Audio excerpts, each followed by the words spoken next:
Hi welcome back to RS stories. അപ്പോൾ നമ്മുടെ video title കണ്ടപ്പോൾ തന്നെ മനസ്സിലായി കാണും കേട്ടോ എന്നൊരു ടോപ്പിക് എന്ന്.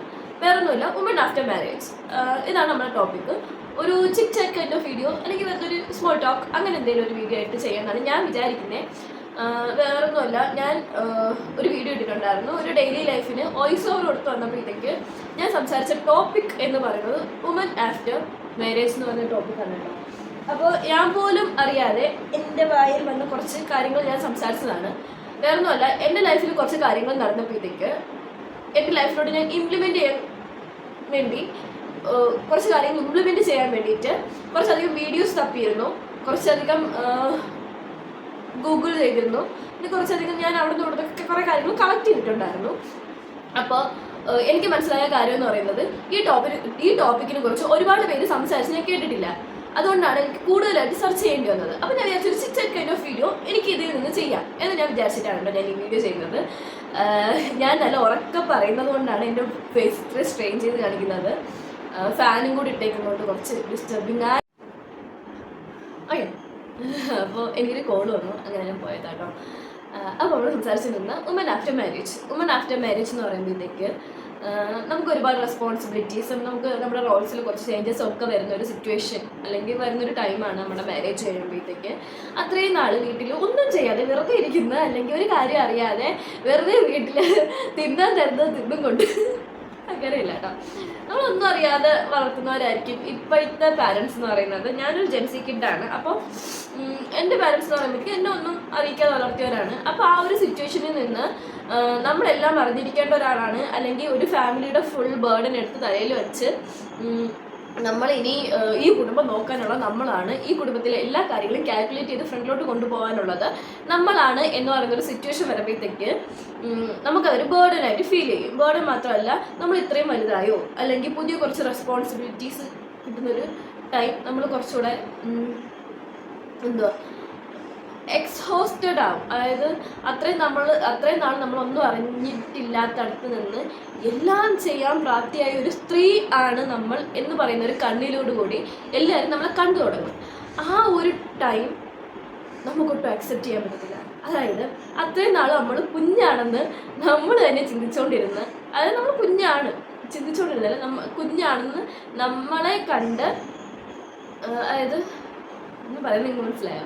അതായത് അത്രയും നാൾ നമ്മളെ കുഞ്ഞായിട്ട് കണ്ടുകൊണ്ടിരുന്ന ആൾക്കാരും നാട്ടുകാരും പെട്ടെന്ന് നമ്മളൊരു മുതിർന്ന സ്ത്രീയാണ് എന്ന് പറയുന്ന രീതിയിൽ കണ്ടു തുടങ്ങുമ്പോഴത്തേക്കുണ്ടാവുന്ന നമ്മുടെ ഒരു സഫോക്കേഷൻ അല്ലെങ്കിൽ ആ ഒരു ഇറിറ്റേഷൻ നമുക്കത് അക്സെപ്റ്റ് ചെയ്യാൻ ഭയങ്കര പാടാണ് കേട്ടോ. പ്രത്യേകിച്ച് പെട്ടെന്നൊരു സമയത്ത് നമുക്കത് അക്സെപ്റ്റ് ചെയ്യാൻ പറ്റത്തില്ല. നമ്മൾ അത്രയും നാൾ എൻ്റെ പപ്പ പറഞ്ഞു കേട്ടിട്ടുണ്ട്, എൻ്റെ അമ്മേൻ്റെ കല്യാണം കഴിഞ്ഞ് അമ്മേനെ വിരുന്നിനെ കൊണ്ടുപോയപ്പോഴത്തേക്ക് കുഞ്ഞു പിള്ളേരുടെ കളിക്കാനൊക്കെ പോയിട്ടുണ്ടെന്ന്. അത് വേറൊന്നുമല്ല കേട്ടോ, നമ്മൾ വലുതായി എന്ന് നമുക്ക് അക്സെപ്റ്റ് ചെയ്യാൻ ഭയങ്കര പാടാണ്. നമുക്ക് മറ്റൊരാളുടെ മുമ്പിൽ നമ്മൾ ഭയങ്കര ഒരു വലിയൊരാളായിരിക്കും, അല്ലെങ്കിൽ കല്യാണം കഴിഞ്ഞൊരു സ്ത്രീ ആയിരിക്കും, പക്ഷെ നമ്മളെന്നും നമുക്ക് കുഞ്ഞ് തന്നെയാണ്. ഓക്കെ, ഞാൻ പണ്ട് 10, 23, 24, 25 വയസ്സുള്ള ആളെ കാണുമ്പോൾ വലിയ ചേച്ചിയ എന്ന് പറയുന്നൊരു സംഭവത്തിൽ നോക്കിയിട്ടുണ്ടെങ്കിൽ ഇപ്പോൾ ഞാൻ ആ ഒരു ഏജിൽ വന്ന് നിൽക്കുമ്പോഴത്തേക്ക് ഞാൻ ഭയങ്കര കുഞ്ഞാണ്. അതായത് ഞാൻ മെൻ്റലി വളർന്നിട്ടില്ല. ഞാൻ ഇപ്പോഴും കുഞ്ഞു കുഞ്ഞു കാര്യങ്ങൾക്ക് വാശി പിടിക്കുന്ന, കുഞ്ഞു കുഞ്ഞു കാര്യങ്ങൾ വേണമെന്ന് ആഗ്രഹിക്കുന്ന, ഈ പറയുന്ന കുഞ്ഞു കുഞ്ഞു കാര്യങ്ങൾക്ക് വേണ്ടി മാത്രം അടിയോടുന്ന ഒരു കുഞ്ഞാണ് ഇപ്പോഴും. അതായത് ഞാൻ ആഗ്രഹിക്കുന്ന കാര്യങ്ങൾ കിട്ടിയില്ലെങ്കിൽ പിണങ്ങുന്ന ആ ഒരു കുഞ്ഞു തന്നെയാണ് ഞാൻ ഇപ്പോഴും. വേറെ ചിലർ ഞാൻ കണ്ടിട്ടുണ്ട് കേട്ടോ, ഈ ഒരു ഏജിൽ ഭയങ്കര മെച്ചുവേർഡായിട്ട് തീരുമാനങ്ങൾ എടുക്കുന്ന, ഭയങ്കര മെച്ചുവേർഡായിട്ട് കാര്യങ്ങൾ ചെയ്യുന്ന കുറേ പേരെ ഞാൻ കണ്ടിട്ടുണ്ട്. പക്ഷെ എന്നെ കൊണ്ട് അങ്ങനെ പറ്റുന്നില്ല. ഞാൻ എത്ര അങ്ങനെ ആക്ട് ചെയ്യാൻ നോക്കിയാലും, എത്ര എക്സ്ട്രീമായിട്ട് ചെയ്യാൻ നോക്കിയാലും ഞാൻ എവിടെയെങ്കിലും കൊണ്ടുവന്നിടും. ഞാൻ ടോപ്പിക്കിൽ നിന്ന് തന്നെ മാറി. അതായത് റെസ്പോൺസിബിലിറ്റീസ് നമുക്ക് കൂടും. ആ റെസ്പോൺസിബിലിറ്റീസ് അംഗീകരിക്കാൻ, അല്ലെങ്കിൽ റോള് ചേഞ്ച് ചെയ്യുന്ന അംഗീകരിക്കാൻ നമുക്ക് ഭയങ്കര പാടായിരിക്കും കേട്ടോ. അത് മെൻ്റലി നമ്മൾ ഭയങ്കര സങ്കടപ്പെടുത്തും. അതായത് ഒരു ചേച്ചി വിളിയിൽ നിന്ന് ഒരു ആൻറ്റി വിളിയിലേക്ക് മാറുമ്പോൾ തന്നെ അത് നമ്മൾ ഭയങ്കരമായിട്ട് ഹേർട്ട് ചെയ്യും. എന്നെ ഇപ്പം തന്നെ ആരെങ്കിലും വന്ന് ആൻറ്റി എന്നൊക്കെ വിളിക്കുമ്പോഴത്തേക്ക് ഞാനിങ്ങനെ തുറച്ച് നോക്കാം. എനിക്ക് ഇഷ്ടമില്ല എൻ്റെ ആൻറ്റി എന്ന് വിളിക്കുന്നത്. അതുകൊണ്ടാണ് കേട്ടോ. എൻ്റെ അമ്മയൊക്കെ എങ്ങനെയാണ് ഓക്കെ, എനിക്കിഷ്ടമില്ല എൻ്റെ ആൻറ്റി എന്ന് വിളിക്കുന്നത്. അതുകൊണ്ടാണോന്ന് അറിയത്തില്ല. ഇപ്പം എൻ്റെ ഏജിൽ ഞാൻ ഒരു വട്ടം 2 വട്ടം എൻ്റെ ആൻറ്റി വിളി കേട്ടിട്ടുള്ളൂ. അല്ലാതെ എല്ലാവരും കുഞ്ഞുള്ളവരായാലും എന്നെ സൂരു എന്ന് തന്നെയാണ് വിളിക്കുന്നത്. അതുകൊണ്ട് വലിയ പ്രശ്നമില്ല. അതായത് എൻ്റെ ചേച്ചിയുടെ മോളുണ്ട്, ഞാൻ കുഞ്ഞമ്മയാണ് അവൾക്ക്. ആദു, പക്ഷെ അവളെന്നെ സൂരു എന്നാണ് വിളിക്കുന്നത്. പിന്നെ ശ്രീരാഗ എൻ്റെ അഞ്ച് ചേച്ചിയുടെ കുഞ്ഞുണ്ടെ ഞാനും അവൾക്കും ആൻറ്റി എന്നാണ് എന്നെ വിളിക്കാറുള്ളത്. പക്ഷേ ഞാൻ ആദ്യമേ കുഞ്ഞിനെ കാണുമ്പോഴത്തേക്ക് കുഞ്ഞിലെ ചേച്ചി എന്ന് വിളിപ്പിക്കാറുണ്ട്. അപ്പോഴത്തേക്ക് അവരെല്ലാം കളിയാക്കുമായിരുന്നു. പക്ഷേ കുഞ്ഞ് സംസാരിച്ച് തുടങ്ങിയപ്പോഴത്തേക്ക് എല്ലാവരും സൂരു എന്ന് വിളിക്കുന്നത് കേട്ടിട്ട് സൂരു എന്ന് തന്നെയാണ് എന്നെ വിളിക്കാറ്. അപ്പോഴത്തേക്ക് ആ ഒരു ഫീൽ ഞാൻ വളർന്നൊരു ഫീൽ എനിക്ക് ഇതുവരെ വന്നിട്ടില്ല. കാര്യം എന്നെ അങ്ങനെ ആൻറ്റിന്നോ മാമിന്നോ ചിറ്റേന്നോ അങ്ങനെയൊന്നും ആരും എന്നെ വിളിച്ചിട്ടില്ല. എന്നെ സൂരു, അതായത് എൻ്റെ ചെല്ലപ്പേരിട്ട് തന്നെയാണ് എല്ലാവരും എന്നെ വിളിക്കുന്നത്. അതുകൊണ്ട് പ്രത്യേകിച്ച് എനിക്കങ്ങനെ ഞാൻ എൻ്റെ കാര്യമാണല്ലോ പറയുന്നത്. Okay, next.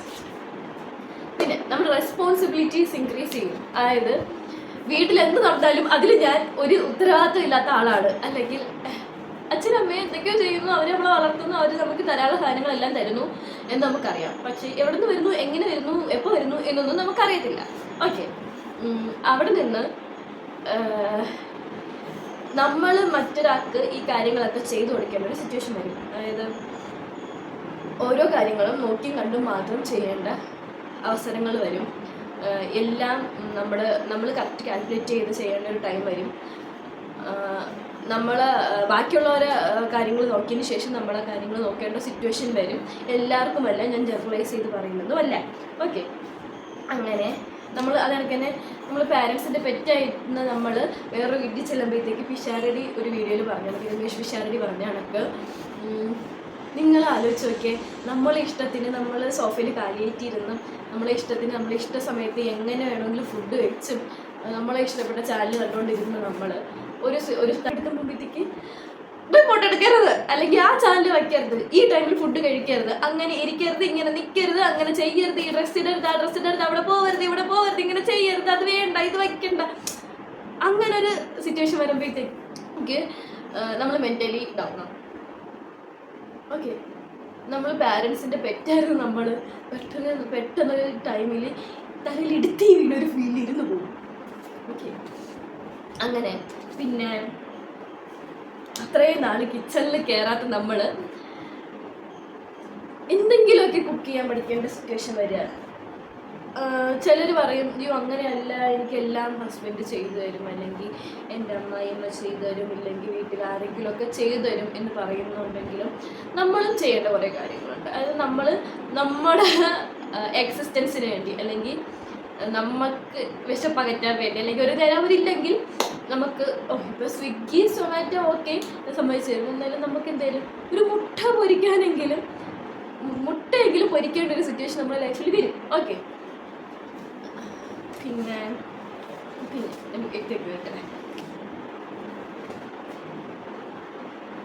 Career and independence. Okay, നമ്മൾ കഷ്ടപ്പെട്ട് പഠിച്ച് ഉറക്കുളച്ച് പഠിച്ച് നമ്മളൊരു ഡിഗ്രി PG ഒക്കെ ആയിട്ട് ഒരു ജോബ് ചെയ്തുകൊണ്ടിരിക്കുന്ന ആൾക്കാരാണ് എന്ന് വിചാരിക്കാം. ഓക്കെ, എല്ലാവരുടെയും കാര്യമല്ലാന്ന് ഞാൻ എപ്പോഴും പറയുന്നു. ഡിസ്ക്ലൈമർ കൊടുക്കണം, ഞാൻ ഡിസ്ക്ലൈമർ കൊടുക്കാം.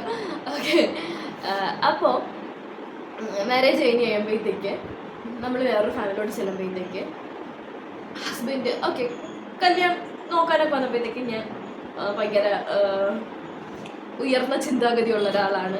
അപ്പോൾ കല്യാണത്തിന് ശേഷം ജോലിക്ക് പോകുന്നതിനോട് എനിക്കൊരു എതിർപ്പുമില്ല എന്നൊക്കെ പറഞ്ഞ് കെട്ടിക്കൊണ്ട് പോയതിന് ശേഷം ജോലിക്ക് പോകണ്ട എന്ന് പറഞ്ഞാൽ നിങ്ങൾ എന്ത് ചെയ്യും? ജോലി വന്നിട്ട് വീട്ടിലിരിക്കൂ? എനിക്ക് ചോദിക്കാം, അങ്ങനെ ചെയ്യരുത് കേട്ടോ. നിങ്ങൾ ജോലിക്ക് പോകണം. നിങ്ങളും പഠിച്ചത് ജോലിക്ക് പോകാനാണ്, നിങ്ങൾ ഇൻഡിപെൻഡൻ്റ് ആയിട്ട് നിൽക്കാനാണ്, നിങ്ങളൊരു ഇൻഡിവിജ്വലാണ്. ഓക്കെ, നിങ്ങൾ ജോലിക്ക് പോകണം, പോവാതിരിക്കരുത്. നിങ്ങൾ പോകരുതെന്ന് പറഞ്ഞ് പോവാതിരിക്കരുത് കേട്ടോ. നിങ്ങൾ ജോലിക്ക് പോകണം. നിങ്ങൾ ഇത്രയും കാലം കഷ്ടപ്പെട്ട് പഠിച്ചത്, നിങ്ങളെ വീട്ടുകാർ കഷ്ടപ്പെട്ട് പഠിപ്പിച്ചതൊന്നും നിങ്ങളെ വീട്ടിലിരിക്കാനല്ല കേട്ടോ. നിങ്ങൾ ജോലിക്ക് പോയി നിങ്ങളെ കാലിൽ നിൽക്കാനാണ്. അപ്പോൾ നിങ്ങൾ ജോലിക്ക് പോകണം. അപ്പോൾ നിങ്ങൾ ചോദിക്കും, ഞാൻ ജോലിക്ക് പോകുന്നുണ്ടോ എന്ന്? ഞാൻ ജോലിക്ക് പോകല്ല, ഞാൻ പഠിക്കുവാണ്. അപ്പോൾ ഞാൻ ഇപ്പോൾ പഠിക്കുവാണ്. ഓക്കെ, അപ്പോൾ നിങ്ങൾ ജോലിക്ക് പോകണം കേട്ടോ. അതായത് ഞാൻ പറയുന്നത് നിങ്ങൾക്ക് മനസ്സിലാവുന്നുണ്ടോ? നമ്മൾ ജോലിക്ക് പോവാതെ ഇത്രയും പഠിച്ചിട്ട് നമ്മൾ കല്യാണം കഴിഞ്ഞ് വീട്ടിൽ കയറി വെറുതെ ഇരിക്കുക എന്ന് പറയുമ്പോഴത്തേക്ക് നിങ്ങളൊന്ന് ആലോചിച്ച് നോക്കിയാൽ ഇതിനെന്തിനാ നമ്മൾ പഠിച്ചേ? അത് ജോലിക്ക് വിടാതിരിക്കുമ്പോഴത്തേക്ക് ഞാൻ ജോലിക്ക് പോകില്ല. ഞാൻ വീട്ടിൽ ഏട്ടൻ്റെ കാന്താരിയായിട്ട് ഏട്ടൻ പറയുന്നത് മാത്രം അനുസരിച്ച് ഏട്ടൻ്റെ പിള്ളേരെ നോക്കി അച്ഛനെ അമ്മേനെയും നോക്കി ഇത്രയും കാലത്തെ പഠിപ്പും കളഞ്ഞിട്ട് വീട്ടിൽ ഇരിക്കാം എന്ന് വിചാരിക്കും. ചിലരുടെ പ്രിഫറൻസ് ആണ് കേട്ടോ. അതായത് കല്യാണം കഴിഞ്ഞ് ജോലിക്ക് പോകണ്ടേ എന്നുള്ള ചിലരുടെ ഇഷ്ടമാണ്. ഞാൻ അങ്ങനെയല്ല പറയുന്നത്. ഹസ്ബൻഡ് പറഞ്ഞത് കൊണ്ട് അല്ലെങ്കിൽ ഹസ്ബൻഡിൻ്റെ ഫാമിലി പറയുന്നത് കൊണ്ട് ഞാൻ എൻ്റെ കരിയർ ഇൻഡിപെൻഡൻസും ഒക്കെ വിട്ടിട്ട് ഞാൻ വീട്ടിൽ ഇരിക്കാം എന്ന് പറയുന്ന ഒരു സംഭവമില്ലേ, അതെടുക്കരുത്. ഒരിക്കലും അങ്ങനെ ഒരു തീരുമാനം എടുക്കരുത്. നമ്മുടെ ലൈഫ് മുന്നോട്ട് പോകുമ്പോഴത്തേക്ക് നമ്മുടെ കയ്യിൽ നമുക്ക് വേണ്ടി ചിലവാക്കാൻ കുറച്ച് ക്യാഷ് ഉള്ളത് എപ്പോഴും നല്ലതാണ്. അതിപ്പോൾ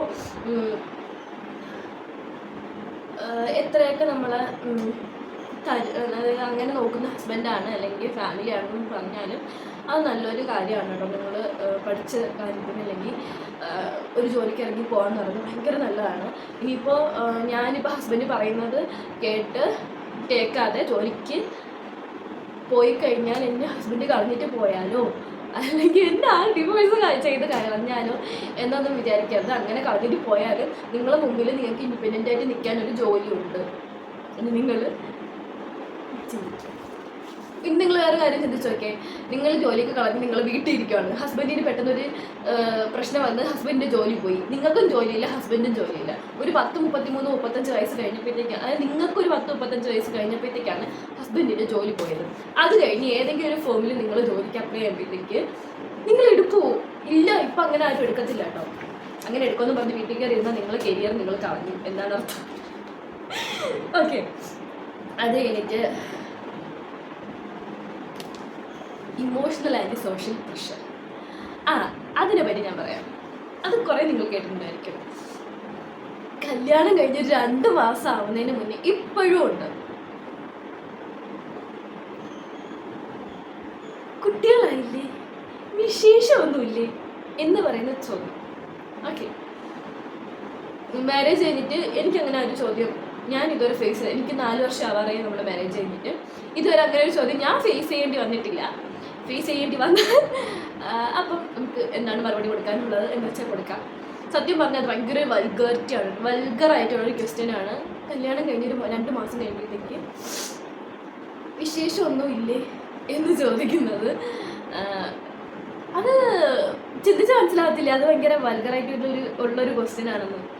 അത് എങ്ങനെ പറയാം, അത് ബാക്കിയുള്ളൊരു, അതായത് കല്യാണം കഴിഞ്ഞ ആ ഒരു 2 പേരുടെ, അതായത് ഹസ്ബൻഡിൻ്റെയും വൈഫിൻ്റെയും തീരുമാനമാണ് അവർക്ക് ഇപ്പോൾ കുട്ടി വേണോ, 2 വർഷം കഴിഞ്ഞിട്ട് കുട്ടികൾ വേണോ, ഒരു 6 വർഷം കഴിഞ്ഞിട്ട് കുട്ടികൾ വേണോ, അല്ലെങ്കിൽ അവർക്ക് കുട്ടികളേ വേണ്ട എന്നാണോ എന്നൊക്കെയുള്ളത് ആ 2 പേരുടെ തീരുമാനമാണ്. അതിൻ്റെ ഇടയിൽ കയറി നിങ്ങൾ എന്തിനാണ് ചോദിക്കുന്നത് നിങ്ങൾക്ക് കുട്ടികളായില്ലേ, വിശേഷമില്ലേ എന്നൊക്കെ? അതിൻ്റെ കാര്യമൊന്നുമില്ല. എന്ത് ബോറാണത്. 2 പേരുടെ സ്വകാര്യതയിലേക്കാണ് നിങ്ങൾ ഉറ്റുനോക്കുന്നതെന്ന് നിങ്ങൾ മനസ്സിലാക്കുക. ഓക്കെ, അപ്പം ഇങ്ങനെ ചോദിക്കുമ്പോഴത്തേക്ക് ഒരോട് ചോദിക്കും. അപ്പം നമ്മൾ അത്ര പ്രശ്നമാക്കി എടുക്കാറില്ല. 2 വട്ടം ചോദിക്കും, 3 വട്ടം ചോദിക്കും. പിന്നെ ഇതൊരു ഇമോഷണൽ സ്ട്രെസ്സായിട്ട് മാറും. അത് ചോദിക്കുന്നവർക്ക് അത് തോന്നില്ലെങ്കിലും കേൾക്കുന്നവർക്ക് ഭയങ്കരമായിട്ട് അത് സ്ട്രെസ്സാണ് കേട്ടോ. അത് നിങ്ങൾ മനസ്സിലാക്കണം. അതായത് കുട്ടികളായാലും ചോദിക്കുന്നതനുസരിച്ച് ഇവർക്ക് നിങ്ങളടുത്ത് പറയാൻ ആൻസർ ഇല്ല. പിന്നെ അവർക്കിപ്പോൾ വേണ്ട ഒരു 2 വർഷം കഴിഞ്ഞിട്ട് മതി, അല്ലെങ്കിൽ അവരുടെ ലൈഫ് ഒന്ന് അടിച്ചു പിടിച്ചിട്ട് മതി എന്ന് വിചാരിച്ചിരിക്കുന്ന ആൾക്കാർ പെട്ടെന്നൊരു സിറ്റുവേഷനിൽ നിങ്ങളെ കാണിക്കുക അല്ലെങ്കിൽ നിങ്ങളെ ബോധ്യപ്പെടുത്താൻ വേണ്ടിയിട്ട് കൺസീവ് ആവേണ്ട അവസരങ്ങളാണ് നിങ്ങളോട് ഉണ്ടാക്കുന്നത്. അതുകൊണ്ട് ഒരിക്കലും അങ്ങനെ ചോദിക്കരുത്.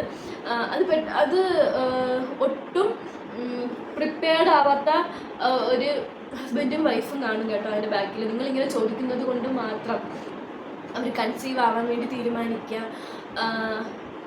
അവരൊരു ന്യൂലി പാരൻഹുഡിലോട്ട് കടക്കാൻ അവർ തയ്യാറാവുന്നതിന് മുന്നേ നിങ്ങൾ അവരെ ഫോഴ്സ് ചെയ്ത് ഒരു കുട്ടിയെ ഉണ്ടാക്കാൻ വേണ്ടി ഫോഴ്സ് ചെയ്യുക എന്നൊക്കെ പറയുന്നത് ഭയങ്കര ബോറായിട്ടുള്ളൊരു ഏർപ്പാടാണ്. അങ്ങനെ അവരൊരു പാരൻഹുഡിലോട്ട് കടന്നു കഴിഞ്ഞാലും അവർ കുറേ ടൈം എടുക്കും കേട്ടോ ആ ഒരു പാരൻഹുഡ് അക്സെപ്റ്റ് ചെയ്യാൻ, അല്ലെങ്കിൽ ആ ഒരു ടൈം എൻജോയ് ചെയ്യാനൊക്കെ അവർ കുറേ ടൈം എടുക്കും. അതിനേക്കാളും അവർക്ക് ഇഷ്ടമുള്ള ടൈമിൽ അവരിഷ്ടമുള്ള പോലെ കൺസീവ് ആവട്ടെ, അവരുടെ ലൈഫ് അടിച്ചു പൊളിക്കട്ടെ. അത് കഴിഞ്ഞിട്ട് അവർ തോന്നുന്ന എനിക്കൊരു അച്ഛനാവാനെങ്കിൽ എനിക്കൊരു അമ്മയാവാനുള്ള പ്രാപ്തിയായി എന്ന് തോന്നുമ്പോഴത്തേക്ക് അവർ പ്രഗ്നൻ്റ് ആവട്ടെ, അല്ലെങ്കിൽ അവർ കൺസീവ് ആവട്ടെ, അവർ കുട്ടിയെ വളർത്തട്ടെ. നിങ്ങളെന്തിനാണ് അതിൻ്റെ ഇടയിൽ കയറി ഇടപെടാൻ പോകുന്നത്?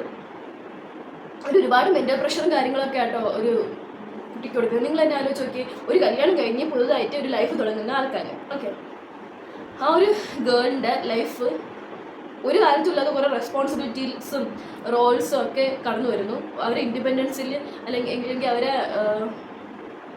ക്യാരക്ടർ ചേഞ്ച് ചെയ്തുകൊണ്ടിരിക്കുന്ന ആ ഒരു ടൈമിൽ അവർ കൺസീവ് ആവുന്നു, ഒരു കുഞ്ഞിനെ പ്രസവിക്കുന്നു, പോസ്റ്റ്മോർട്ടം ഡിപ്രഷൻ വരുന്നു. എന്തുമാത്രം സിറ്റുവേഷൻസിലൂടെ അവർ കടന്നു പോകുന്നത് ഒന്ന് ആലോചിച്ച് നോക്കിയേ. അതെനിക്ക് വേറെ കാര്യം പറയുമ്പോഴത്തേക്ക് എക്സ്പെക്റ്റേഷൻ. നമ്മൾ കല്യാണത്തിലോട്ടൊക്കെ കടക്കുമ്പോഴത്തേക്ക് നമ്മൾ എക്സ്പെക്റ്റേഷൻ എന്ന് പറയുമ്പോൾ മറ്റേ സിനിമയിലൊക്കെ കാണുന്ന പോലെ മറ്റേ ഷാറുഖ് ഖാൻ കാച്ചോൾ ആ ഒരു വൈബിലൊക്കെ പോകും എന്നായിരിക്കും നമ്മൾ വിചാരിക്കുന്നത്. പക്ഷേ ഇതൊന്നും അല്ല റിയാലിറ്റി എന്ന് പറയുന്നതാണ്. ഇപ്പോൾ ഒരു വലിയ സാധനം നമ്മളത് ഹിറ്റ് ചെയ്യും. അതൊന്നുമല്ല ഒരു റിയാലിറ്റി സിനിമ കാണുന്ന പോലെ മറ്റേ അടിച്ചു പൊളിച്ച് നടന്നു അങ്ങനെയല്ല. അതിൻ്റെ ഇടയിൽ കുറേ കാര്യങ്ങളും നമ്മുടെ ഇടയിൽ വഴക്കുണ്ടാവും, ബഹളം ഉണ്ടാവും, അടി ഉണ്ടാവും. അത് പിന്നെ നമ്മൾ പാച്ചപ്പാവും, നമ്മൾ കുറേ നാൾ മിണ്ടാതിരിക്കും. അതൊക്കെ ഒരുപാട് സ്ട്രെസ് നമ്മൾ തരും. നമ്മൾ ഹോർമോൺസിനെ ബാധിക്കും, നമ്മളെ മെൻ്റൽ പ്രഷറിനെ ബാധിക്കും, നമ്മളെ ആൻസൈറ്റി ഉണ്ടാവും, സ്ട്രെസ് ഉണ്ടാവും, ടെൻഷൻ ഉണ്ടാവും, നമ്മളെ ബോഡിയെ അത് ബാധിക്കും, നമുക്ക് PCODs വരും. അങ്ങനെ കുറേ കാര്യങ്ങൾ നമുക്ക് കൺട്രോൾ ചെയ്യാൻ പറ്റാത്ത ദേഷ്യം വരും, ഈഗോ, ഒരു കാര്യമില്ല വെറുതെ ഇരിക്കുമ്പോഴത്തേക്ക് വിഷമം ഉണ്ടാവും, വെറുതെ ഇൻസ്റ്റാഗ്രാം പോസ്റ്റ് ആയിട്ട് കരയും. ഇങ്ങനെയുള്ള കുറേ കാര്യങ്ങളൊക്കെ മാരേജ് ചെയ്യുമ്പോഴത്തേക്ക് വരുന്നൊരു സംഭവമാണ് കേട്ടോ. നമുക്ക് എന്താ പറയുക, ഇമോഷണൽ ഇംബാലൻസ് ഉണ്ടാവും. നമ്മൾ എക്സ്പെക്റ്റേഷൻസ് ഓവർ ആവുമ്പോഴത്തേക്ക് ഉണ്ടാകുന്ന കാര്യങ്ങളുണ്ട്. എനിക്ക് പറയാനുള്ളത്, മാരേജിലോട്ട് കാര്യം വയ്ക്കുന്നവരോട് പറയാനുള്ളത്, ഒരുപാട് എക്സ്പെക്റ്റേഷൻസോട് കൂടി മാരേജിലോട്ട് പോകാതിരിക്കുക. എക്സ്പെക്റ്റേഷൻസ് എല്ലാം വെവ്വേറാണ് എന്നറിയുമ്പോഴത്തേക്ക് നിങ്ങൾക്കത് ഭയങ്കരമായിട്ട് ഫീൽ ചെയ്യും. ഓക്കെ, പ്രത്യേകിച്ച് എനിക്ക് പറയാനുള്ളത്, ഈ 18 വയസ്സാണ് ഇന്ന് 18 വയസ്സാകുമ്പോഴത്തേക്ക് നാളെ കെട്ടാം എന്ന് കാത്തിരിക്കുന്ന കുറച്ച് പേരില്ലേ, അതില്ല. നമ്മൾ ആ ഒരു പ്രായത്തിൽ തോന്നുന്നതല്ല കേട്ടോ ലൈഫ്. അത് കഴിഞ്ഞിട്ട് കുറേ നിങ്ങൾക്ക് മുന്നോട്ട് പോകാറുണ്ട്. ഈ 18 വയസ്സ് കല്യാണം കഴിച്ച് വീട്ടിൽ കയറി ഇരുന്ന്, അല്ലെങ്കിൽ +2 മാത്രം കൊണ്ട് വീട്ടിൽ കയറി ഇരുന്ന് ഹസ്ബൻഡിനെ നോക്കി, ഹസ്ബൻഡ് എന്നൊക്കെ കൊണ്ടാകുന്ന കുട്ടികളെ നോക്കി തരുന്ന നിങ്ങൾക്കൊന്നും കിട്ടത്തില്ല. ആദ്യം ഒരു 2 മാസമൊക്കെ ഭയങ്കര രസമായിരിക്കും കല്യാണം കഴിയുമ്പോഴത്തേക്ക്. അത് കഴിയുമ്പോഴത്തേക്ക് അടിപൊളിയായിട്ട് നമുക്ക് മനസ്സിലാകുന്നത് 3G. ഓക്കെ, കാരണം എപ്പോഴും ഒരു ഡിഗ്രി എങ്കിലും നിങ്ങൾ വേണം. നിങ്ങളൊരു എഡ്യൂക്കേഷൻ ക്വാളിഫിക്കേഷൻ ഒരു ഡിഗ്രി നിങ്ങൾ എടുത്ത് വെച്ചതിന് ശേഷം നിങ്ങൾ love marriage 100% okay, arrange marriage എന്തായാലും മാരേജിലോട് കാര്യം വയ്ക്കുമ്പോഴേക്കും ഒരു ഡിഗ്രി എങ്കിലും നിങ്ങൾ കംപ്ലീറ്റ് ചെയ്തിരിക്കുക. ഒരു ഡിഗ്രി ക്വാളിഫിക്കേഷൻ നിങ്ങൾ സെറ്റ് ചെയ്ത് വെച്ചേക്കുക. ഓക്കെ, നാളെ നമ്മളെ ലൈഫ് വേറൊരു ഇതിലോട്ട് പോയാലും നമുക്ക് നമ്മുടെ കാലിൽ നിൽക്കാൻ പറ്റും എന്ന് പറയുന്നൊരു തോട്ട് നമുക്കപ്പോൾ വരും. ഓക്കെ, ഈ +2 കൊണ്ട് നമ്മൾ എവിടെയെങ്കിലും പോയി കയറി കഴിഞ്ഞാൽ, അല്ലെങ്കിൽ നമ്മൾ ലൈഫിലോട്ട് മാരേജ് ലൈഫിലോട്ട് കയറി കഴിയുമ്പോഴത്തേക്ക് നമ്മൾ എന്തും ഫേസ് ചെയ്ത് അവിടെ നിൽക്കാം എന്ന് പറയുന്ന തോട്ടിലോട്ട് പോകും. വേറൊന്നും കൊണ്ടല്ല, നമ്മൾ പുറത്തോട്ട് ഇറങ്ങിയാൽ നമുക്കൊരു ജോലി കിട്ടും. എനിക്ക് ഡിഗ്രി പോലും ഇല്ല. ഈവൻ PG വരെ എടുത്ത ആൾക്കാർ വെറുതെ വീട്ടിൽ നിൽക്കുന്ന ഒരു സിറ്റുവേഷനിൽ ഞാൻ ജോലി എന്ന് പറഞ്ഞിറങ്ങി കഴിഞ്ഞാൽ എനിക്ക് കിട്ടില്ല എന്ന് പറഞ്ഞൊരു സംഭവം മൈൻഡിൽ വയ്ക്കുന്നത്. അതുകൊണ്ടാണ് ഞാൻ സംസാരിക്കുന്ന ടോപ്പിക്കിൽ നിന്ന് കുറേ കാര്യങ്ങളൊക്കെ ഇടയ്ക്കിടയ്ക്ക് തെന്നിമാർ സംസാരിച്ച് പോകുന്നുണ്ട്. അത് എൻ്റെ അപ്പോൾ ഓർമ്മ വന്ന കാര്യങ്ങളാണ് സംസാരിക്കുന്നത്. കട്ട് ചെയ്ത് കളയാം. ഓക്കെ, പിന്നെ നമ്മൾ കല്യാണം കഴിഞ്ഞ് ഒരു 2-3 വർഷം ഒക്കെ നിങ്ങൾ ചിന്തിച്ച് നോക്കിയാൽ, നിങ്ങൾ കല്യാണം കഴിച്ച് 2-3 വർഷമായി, നിങ്ങൾ ഒരുപാട് സിറ്റുവേഷൻസിലും നിങ്ങൾ ചിന്തിക്കുന്ന കാര്യം എന്ന് പറയുന്നത്, അയ്യോ എൻ്റെ വീട്ടിലായിരുന്നു ഇതിക്ക് ഇങ്ങനെ അല്ലായിരുന്നല്ലോ, എൻ്റെ വീട്ടിലായിരുന്നു ഇപ്പോൾ എനിക്ക് ഇങ്ങനെ ചെയ്യായിരുന്നല്ലോ, എൻ്റെ വീട്ടിലായിരുന്നു ഞാനിവിടെ പോകുന്നത് പറയുമ്പോഴത്തേക്ക് അവർ തടയിലായിരുന്നല്ലോ, എൻ്റെ വീട്ടിലായിരുന്നെങ്കിൽ ഞാൻ ഇങ്ങനെ കുക്ക് ചെയ്യണ്ടായിരുന്നു, എൻ്റെ വീട്ടിലായിരുന്നെങ്കിൽ അവർ എനിക്കുണ്ടായിരുന്നു. അതൊക്കെ നമ്മൾ കൂടുതലും നമ്മൾ റിയാലിറ്റി, അത് നമ്മളിപ്പോൾ ജീവിക്കുന്ന ലൈഫിനെ കുറിച്ച് ചിന്തിക്കാതെ നമ്മൾ ജീവിച്ചുകൊണ്ടിരുന്ന പാസ്റ്റിനെ കുറിച്ച് ചിന്തിക്കാൻ തുടങ്ങും. അത് ഭയങ്കര ഹിറ്റ് ചെയ്യുന്ന സാധനം. നമ്മൾ ഇമോഷണലി ഹിറ്റ് ചെയ്യുന്ന ഒരു കാര്യമാണ്. നമ്മുടെ അച്ഛനും അമ്മയും നമ്മൾ ഇങ്ങനെയല്ലേ നോക്കിയത് എന്ന് പറയുന്ന സംഭവം നമുക്ക് ചിന്തിച്ചുകൊണ്ടിരിക്കുക. നമ്മൾ എന്ത് ചെയ്താലും നമ്മൾ അതിലോട്ട് നമ്മൾ തോട്ടും. പ്രത്യേകിച്ച് ഈ പറയുന്നതാണെങ്കിൽ നമ്മൾ വഴക്കൊക്കെ കൂടി കഴിഞ്ഞില്ലെങ്കിൽ നമ്മൾ കുറച്ച് കാര്യങ്ങൾ അങ്ങോട്ടും നമ്മൾ എന്തൊക്കെ പറഞ്ഞാലും, നമ്മളിപ്പോൾ ഒരു ഹസ്ബൻഡും വൈഫും എന്ന് പറയുമ്പോഴത്തേക്ക് എപ്പോഴും രണ്ട് ഒപ്പീനിയൻസ് കാണും, 2 തീരുമാനങ്ങൾ കാണും, നമ്മൾ 2 ഇൻഡിവിജ്വൽസ് ആണ്. അപ്പം 2 പേർക്കും 2 താല്പര്യങ്ങൾ കാണും. അപ്പോൾ എന്തൊക്കെ പറഞ്ഞാൽ നമ്മൾ അങ്ങോട്ടും ഇങ്ങോട്ടും വഴക്കൂടും, സംസാരമാവും, അങ്ങോട്ടും ഇങ്ങോട്ടും കാര്യങ്ങൾ പറയും. അത് കഴിഞ്ഞിട്ട് ഒരിക്കലും നിങ്ങൾ ഫോൺ എടുത്ത് പോയി കിടന്ന് ഇൻസ്റ്റ സ്ക്രോൾ ചെയ്യുന്നത് ഞാൻ എൻ്റെ ലൈഫിൽ നിന്ന് പഠിച്ചൊരു കാര്യമായിട്ടാണ്. വേറെ ഒന്നുമല്ല, നമ്മൾ ഇതും കൊണ്ട് അവിടെ പോയി കിടക്കുമ്പോഴേക്കും ഭയങ്കരമായിട്ട് നമ്മൾ റിയാലിറ്റി ഹിറ്റ് ചെയ്ത് നടക്കുന്നത് റിലേറ്റബിൾ വീഡിയോസ് വരും. ഈ റിലേറ്റബിൾ വീഡിയോസ് സത്യം പറഞ്ഞാൽ നമുക്ക് നമ്മുടെ ഉള്ളിലെ സങ്കടങ്ങൾ കൂട്ടുകയാണ് ചെയ്യുന്നത്. കൂടുതൽ വീഡിയോസ് വരുമ്പോഴേക്കും നമുക്ക് കൂടുതൽ നമ്മൾ റിലേറ്റബിൾ, ഇത് നമ്മൾ റിലേറ്റ് ചെയ്ത വീഡിയോ ആണല്ലോ എന്ന് നമുക്ക് തോന്നും. പിന്നെ നമ്മൾ വീഡിയോ സ്ക്രോൾ ചെയ്ത് കാണും. ഇത് കാണുന്ന അനുസരിച്ച് നമ്മളെ ആർക്കും വേണ്ട, നമ്മളെ മനസ്സിലാക്കാൻ ആരുമില്ല, നമുക്ക് നമ്മളോട് സംസാരിക്കാൻ ആരുമില്ല എന്ന് പറയുന്ന തോട്ടം നമുക്ക് ഭയങ്കരമായിട്ട് വരും. ഈ വീഡിയോ കാണുന്ന നമ്മൾ പല ചിന്തകളിലോട്ട് പോകും. ഈ ചിന്തകളിലോട്ട് പോയി ഇത് ആൻസൈറ്റിയിലും ഡിപ്രഷനിലും വരെ കൊണ്ടാക്കും കേട്ടോ. കാരണം നമുക്ക് ഒരു ഇച്ചിരി സങ്കടം വന്നു കഴിഞ്ഞാൽ പിന്നെ വരെ ഭയങ്കര ഇഷ്ടമുള്ള ആൾക്കാർ നിങ്ങൾ എപ്പോഴെങ്കിലും സങ്കടം വന്നിരുന്നു കഴിഞ്ഞാൽ ആരെങ്കിലും ചിരിക്കുന്ന വീഡിയോ പോയി കാണാറുണ്ടോ? ഇല്ല. നമ്മൾ സങ്കടമുള്ള വീഡിയോസ് വീഡിയോ കാണും. വേറെ നല്ല നമ്മൾ റിലേറ്റ് ചെയ്യുന്നത് വിചാരിച്ച് നമ്മൾ കാണുന്നതാണ്. ഒരിക്കലും അങ്ങനെ ചെയ്യരുത്. കാരണം ഈ സാഡ് വീഡിയോസ് കണ്ട് നമ്മുടെ ലൈഫിൽ നടക്കാത്ത കാര്യങ്ങളാണെങ്കിൽ നമുക്കത് ഭയങ്കര റിലേറ്റബിൾ ആയിട്ട് തോന്നും. അയ്യോ അവർ നമ്മൾ ഓപ്പോസിറ്റ് നിന്ന് സംസാരിച്ച ആൾ ഒരിക്കലും മനസ്സിൽ പോയി ചിന്തിക്കാത്ത കാര്യമായിരിക്കും. അവർ അറിയാൻ നമ്മളടുത്ത് പറഞ്ഞു പോയി കാണും. അങ്ങനെ ഒരു ഡയലോഗ് പറഞ്ഞു പോയി കാണും. ആ ഡയലോഗ് നമ്മൾ മാനിപ്പുലേറ്റ് ചെയ്ത് വരെ ചിന്തിക്കാനുള്ള ഒരു അവസരം നമ്മുടെ ഇൻസ്റ്റാഗ്രാമിൽ റീൽസ് നമുക്ക് തരും കേട്ടോ. വേറൊരു തലത്തിലോട്ടൊക്കെ ചിന്തിച്ചത് ആൻസൈറ്റി, ഡിപ്രഷൻ, പാനിക് അറ്റാക്സ് അങ്ങനെയുള്ള കാര്യങ്ങളോടൊക്കെ കൊണ്ടുപോകും. അതുകൊണ്ട് നിങ്ങൾ ഒരിക്കലും ഒരു അടി വഴക്ക് കഴിഞ്ഞതിന് ശേഷം പോയി ഇൻസ്റ്റാഗ്രാം തുറന്ന് ഈ ഒരു റിലേറ്റീവ് റീൽസ് എന്ന് പറഞ്ഞ് കാണും. നിങ്ങൾ കാണുമെങ്കിൽ സിനിമയിൽ പോയി കാണും, സിനിമ ഫോണിൽ കാണും, യൂട്യൂബ് വെറുതെ സ്ക്രോൾ ചെയ്യും. നിങ്ങൾക്ക് ഇഷ്ടമുള്ള ഏതെങ്കിലും ഷോ ആണ്. അല്ലാതെ പൈസ പറഞ്ഞ ആ സാഡ് സോങ്ങും റിലേറ്റബിൾ റീൽ എന്ന് പറഞ്ഞ് കണ്ടുകൊണ്ടിരുന്നത് നിങ്ങളെ ലൈഫ് തിരിച്ചു.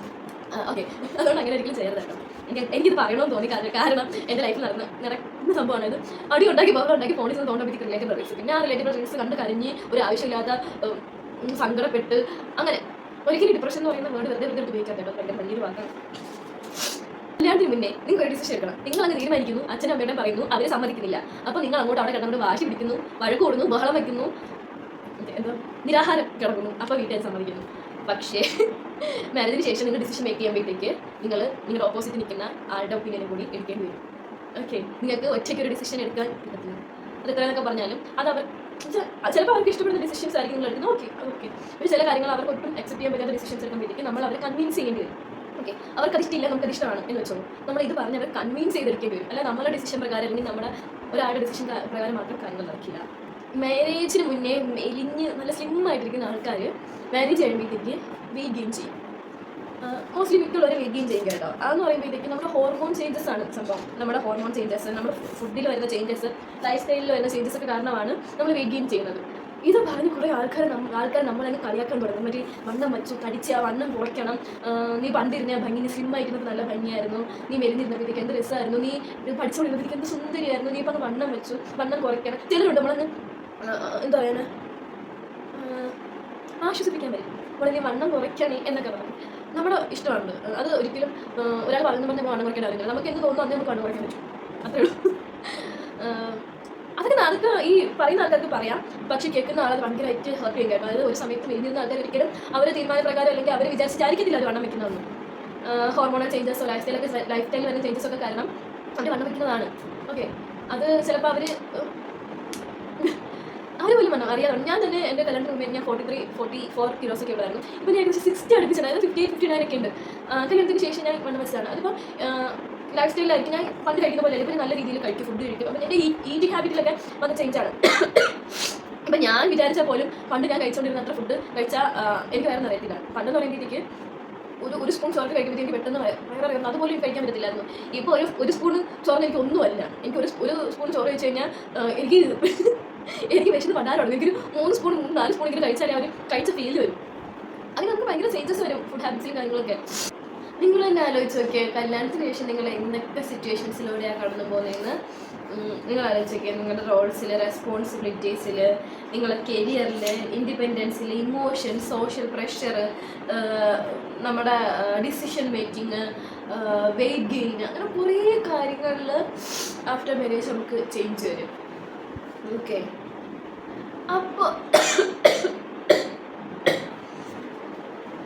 അപ്പോൾ നമ്മളുള്ളിൽ ഒരു സ്ട്രെസ് ഫീൽ ചെയ്യും, ഒരു വിഷമം, നമുക്ക് ആരോടും പറയാൻ പറ്റാത്തൊരു ഫീലിംഗ്. നമുക്കൊരു വീഡിയോ ഒക്കെ കാണുമ്പോഴത്തേക്ക് ഭയങ്കര സങ്കടം, നമുക്ക് വെറുതെ ഇരിക്കുമ്പോൾ കരച്ചിൽ വരിക, വെറുതെ ഇരിക്കുമ്പോഴത്തേക്ക് നമുക്ക് ദേഷ്യം വരിക, നമ്മളെ ഈഗോ ഹേർട്ട് ചെയ്യുക, നമ്മളെ ഈ ഓപ്പോസിറ്റ് നിൽക്കുന്ന ആൾ എന്ത് പറഞ്ഞാലും അത് അക്സെപ്റ്റ് ചെയ്യാൻ നമുക്ക് ഭയങ്കര പാടായിരിക്കും. നീ പറയുന്നത് ശരിയല്ല, നീ തെറ്റാണ്, നമുക്ക് 100% അറിയാം ആ ആൾ പറയുന്നത് ശരിയാണെന്ന്. എന്നാലും അത് അക്സെപ്റ്റ് ചെയ്ത് കൊടുക്കുക എന്ന് പറയുന്നത് ഭയങ്കര ഒരു പാടായിട്ടൊരു കാര്യമായിരിക്കും കേട്ടോ നമുക്ക്. അതേ കണക്ക് നമ്മുടെ ഓപ്പോസിറ്റ് നിൽക്കുന്ന ആൾ എന്ത് പറഞ്ഞാലും നമുക്ക് ദേഷ്യം വരിക, അവർ എന്ത് ഭയങ്കര സോഫ്റ്റായിട്ട് പറയാൻ നോക്കിയാലും എങ്ങനെയൊക്കെ പറയാൻ നോക്കിയാലും അത് നമുക്ക് ഭയങ്കര ഇറിറ്റേഷനായിട്ട് തോന്നുക. അവർ ചെയ്യുന്ന എന്തും നമുക്ക് കുറ്റമായിട്ട് തോന്നുക എന്നൊക്കെ പറയുന്ന ഒരു സിറ്റുവേഷനിലൂടെ നമ്മൾ കടന്നു പോകും കേട്ടോ.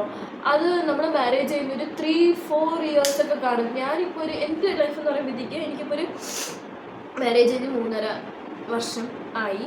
ഞാൻ ഇപ്പോഴാണ് റിയാലിറ്റിയിലോട്ട് വന്നത്. എൻ്റെ ഓപ്പോസിറ്റ് നിൽക്കുന്നതും ഒരു ഇൻഡിവിജ്വലാണ്. ആ ആളും നമുക്ക് വേണ്ടി ഒരുപാട് കാര്യങ്ങൾ സാക്രിഫൈസ് ചെയ്യുന്നുണ്ട്. ആ ആളും നമ്മളെ പോലെ പുതിയൊരു ലൈഫാണ് അവരുടേത്. ഇത്രയും നാൾ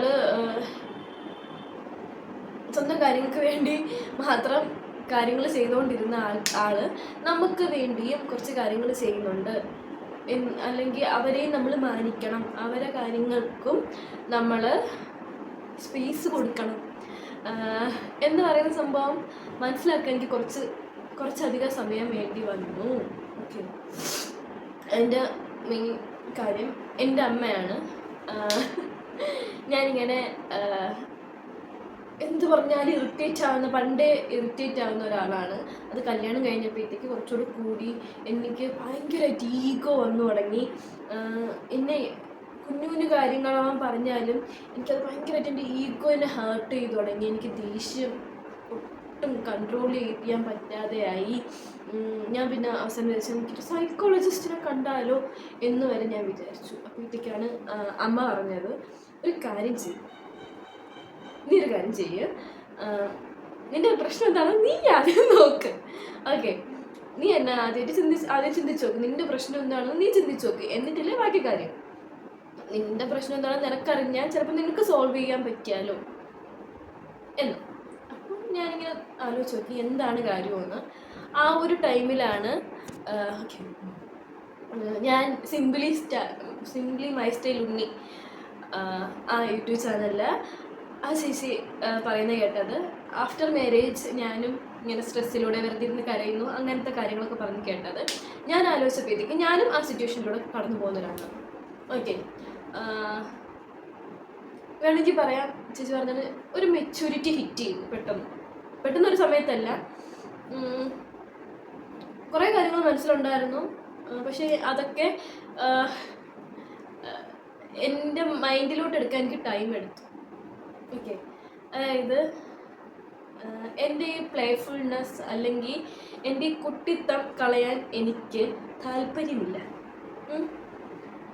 എനിക്കെപ്പോഴും ഒരു കുഞ്ഞായിട്ടിരിക്കണം, അല്ലെങ്കിൽ ഞാൻ എപ്പോഴും ഭയങ്കര കുട്ടിത്തുള്ള ഒരാളായിട്ടിരിക്കണം, എപ്പോഴും ഭയങ്കര പോസിറ്റീവായിട്ടിരിക്കണം എന്ന് പറയുന്ന എൻ്റെ തോട്ട് കൊണ്ടാണ് ഞാൻ ഇതൊന്നും അക്സെപ്റ്റ് ചെയ്യാതിരുന്നത്.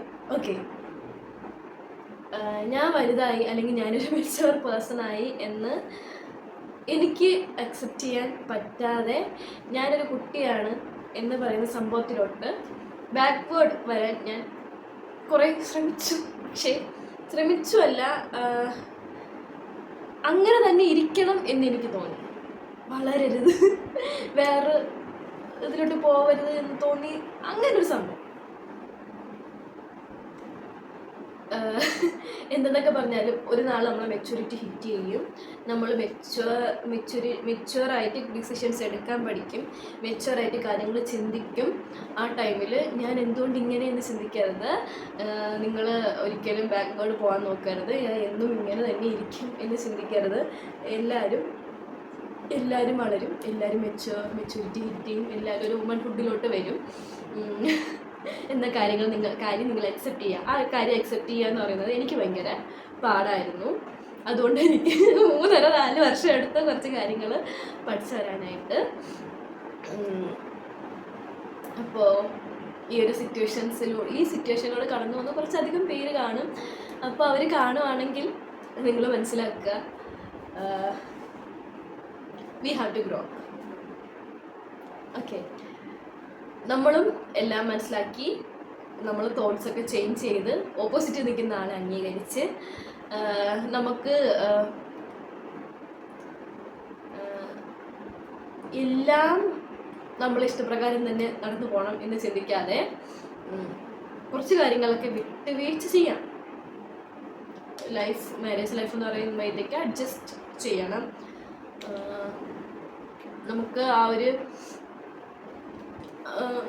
നമ്മൾ മാത്രമല്ലല്ലോ അതിൽ ഇൻവെസ്റ്റ് ചെയ്തേക്കുന്ന ആള്, നമ്മുടെ ഓപ്പോസിറ്റ് നിൽക്കുന്ന ആള് നമ്മുടെ ഒരു മാരേജ് ലൈഫിലോട്ട് ഇൻവെസ്റ്റ് ചെയ്തേക്കുന്ന ഒരാളാണ്. അപ്പം രണ്ടുപേരും പുതിയൊരു കാര്യത്തിലോട്ട് കാലെടുത്ത് വെച്ച ആൾക്കാരാണ്. അപ്പം രണ്ടുപേരെയും അങ്ങോട്ടും ഇങ്ങോട്ടും മാനിച്ച് തോട്ട്സ് ഷെയർ ചെയ്ത് ഡിസിഷൻസ് എടുത്ത് അവർ ചെയ്യുന്നതും കറക്റ്റാണ്, നമ്മൾ ചെയ്യുന്നതും കറക്റ്റാണ്. നമ്മൾ സ്ട്രെസ് റിലീസ് ചെയ്യാൻ നമുക്ക് മെഡിറ്റേഷൻ ചെയ്യാം, എക്സസൈസ് ചെയ്യാം, യോഗ ചെയ്യാം, എന്തുകൊണ്ടെങ്കിലും ചെയ്യാം. പക്ഷേ